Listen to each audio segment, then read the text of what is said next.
Government సెక్టర్దో business కాబట్టి ఇక్కడ డబ్బులు రావు అనే సమస్యే ఉండదు. ఎఫ్సిఐ ప్రతిరోజు కొన్ని వేల టన్నుల రైస్ అండ్ వీట్ని మండీస్ నుంచి ప్రొక్యూర్ చేసి వేర్ హౌజెస్, రేషన్ షాప్స్ ఇంకా స్టేట్ డిపోస్కు మూచేస్తుంది. ఇక్కడే ఒక గోల్డెన్ ఆపర్చునిటీ ఉంది. ఎఫ్సిఐ దగ్గర ఓన్ ట్రక్స్ ఉండవు. వాళ్ళు ton per kilometre basis payment టర్మ్స్లో ట్రాన్స్పోర్టర్స్ని హైర్ చేసుకుంటారు. దానికోసం టెండర్స్కి పిలుస్తారు. ఎవరైతే తక్కువ కొటేషన్ వేస్తారో వాళ్లకే టెండర్ వస్తుంది. ఇప్పుడు మీకొచ్చే పెద్ద డౌట్, టెండర్ కోట్ చేయడానికి అమౌంట్ ఎలా క్యాలిక్యులేట్ చేయాలని. అది చాలా సింపుల్. వెహికల్ కాస్ట్, దాని capacity, EMI and loan repayments, mileage and fuel, maintenance plus me profit margin, ఇలా మీ ప్రతి కాస్ట్ని యాడ్ చేసి తక్కువ మార్జిన్ పెట్టి టెండర్ వేయాలి. ఇది ఒక high volume, year round opportunity ఉన్న బిజినెస్. ఎఫ్సిఐకి డైరెక్ట్ కాంట్రాక్ట్ కాబట్టి పేమెంట్స్ గురించి భయం లేదు.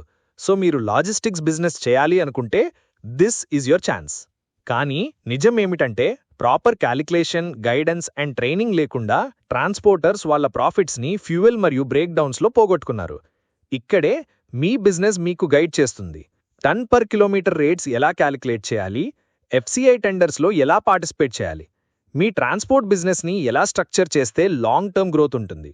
ఏఐ వచ్చినా ట్రాన్స్పోర్ట్ ఇండస్ట్రీ బూమ్ అవుతూనే ఉంటుంది, కానీ ఆపర్చునిటీ మీకోసం ఆగదు. కాబట్టి మీరు మీ లైఫ్ పట్ల సీరియస్గా ఉండి ట్రాన్స్పోర్ట్ బిజినెస్ చేయాలి అనుకుంటే మమ్మల్ని సంప్రదించండి. గుర్తుపెట్టుకోండి, ఆపర్చునిటీస్ మళ్ళీ మళ్ళీ తలుపు తట్టవు.